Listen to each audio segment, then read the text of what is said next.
اسلام کے نام پر 2 دفعہ تاریخ اسلام میں ہجرت ہو چکی ہے. پہلی ہجرت وہ تھی جو خود محمد رسول اللہ صلی اللہ علیہ وسلم نے مکہ سے مدینہ کی طرف فرمائی تھی.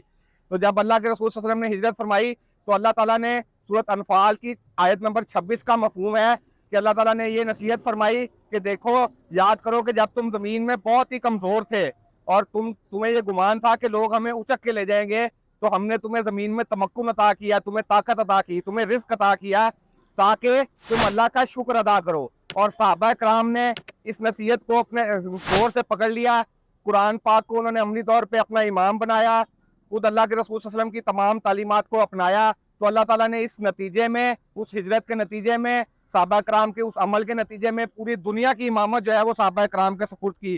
1000 سال تک مسلمانوں نے اس وعدے کو وفا کرنے کے نتیجے میں پوری دنیا کی امامت کی. سائنس, ٹیکنالوجی, تمدن, علم, سیاست, زبان, ہر ایک چیز میں جو ہے وہ ساری دنیا ہم سے دور دور سے سیکھنے آتی تھی.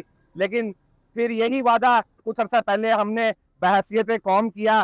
ہم نے اللہ تعالیٰ سے کہا کہ اگر یا اللہ ہمیں تو اس دنیا میں خطہ زمین عطا کر دے گا تو وہاں پہ ہم اسلام کا نظام نافذ کریں گے اور جو ہے وہ دنیا کو یہ دکھائیں گے کہ اسلام ہی دنیا میں آج بھی تمام مسائل کا حل پیش کر سکتا ہے. لیکن بدقسمتی دیکھیں کہ اللہ تعالیٰ نے ہمیں ایک ملک تو عطا کر دیا, اور ملک بھی عام نہیں, بالکل معجزانہ طور پہ. ملک بنتے ہیں ہمیشہ جو ہے وہ نسلی بنیاد پہ, جیسے کہ جرمنی, یا لسانی بنیاد پہ جیسا کہ فرانس بنا ہے, یا کوئی خطے کے اعتبار سے جیسا کہ انڈونیشیا, ملائیشیا, چھوٹے چھوٹے ممالک ہے, یا پھر تاریخ ان کی بہت پرانی چائنا کی جیسے چلتی آ رہی ہے کہ وہ ایک ملک ہے. لیکن یہ بالکل ملک معجزانہ طور پہ ملا. یہاں پہ سندھی, بلوچی, پٹھان, پنجابی, ان سب کا کلچر علیحدہ علیحدہ تھا, رہن سہن علیحدہ علیحدہ تھا, زبان علیحدہ علیحدہ تھی. صرف ایک ہی چیز نے ان سب کو جوڑا تھا, وہ تھا پاکستان کا مطلب کیا, لا الہ الا اللہ. یہ وہ ڈور تھی جس سے ہم سب بندھے ہوئے تھے.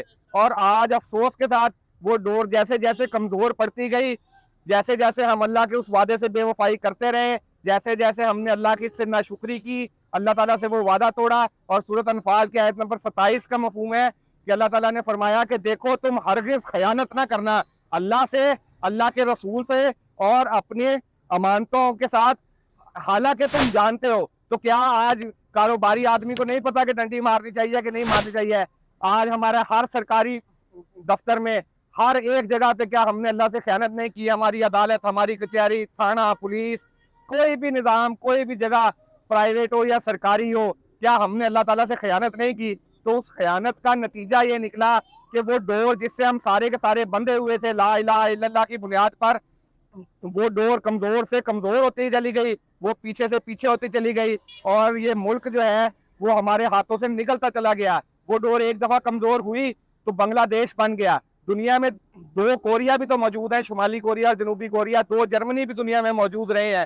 تو 2 پاکستان کیوں نہیں ہو سکتے تھے؟ اگر وہ ہم سے علیحدہ بھی ہو جاتے تو کم سے کم پاکستان تو رہتے. انہوں نے اس نظریے کو ہی ڈبو دیا. یہ کتنا بڑا صدمہ تھا. یہ اللہ تعالیٰ کی طرف سے ہمیں ایک وارننگ تھی, ہم نے اس سے بھی کچھ نہیں سیکھا. وہ ڈور اور کمزور ہوتی چلی گئی. آج آپ دیکھیں کہ سندھو دیش کی بات ہو رہی ہے, کراچی کو علیحدہ کرنے کی بات ہو رہی ہے, آج بلوچستان میں تحریکیں چل رہی ہیں کہ خیبر پختونخوا میں جو ہے وہ علیحدگی مانگی جا رہی ہے, کیونکہ یہی پاکستان بننے کا جواز تھا, یہی ہمارے سارے جڑنے کا جواز تھا. اور جب کسی چیز کی وجہ جواز ختم ہو جائے تو اس چیز کے وجود کے امکانات تقریباً نہ ہونے کے برابر رہ جاتے ہیں. آج یہ ملک ریت کی طرح ہمارے ہاتھوں سے سرکتا جا رہا ہے. وہ کشمیر کہ جس کو ہم 70 سال تک اپنی شارک کہتے رہے, آج باقاعدہ طور پہ بھارت کا حصہ بن چکا ہے. ہمیں ہوش کے ناخن لینے چاہیے. پورے ملک میں علیحدگی پسند تحریکیں چل رہی ہیں. یہ عوام اور افواج کے درمیان جو نفرتیں ہیں, جو ہمارے اور ہمارے حکمرانوں کے درمیان جو نفرتیں, عداوتیں, ہماری آپس کی نفرتیں ہیں, وہ بڑھتی چلی جا رہی ہیں.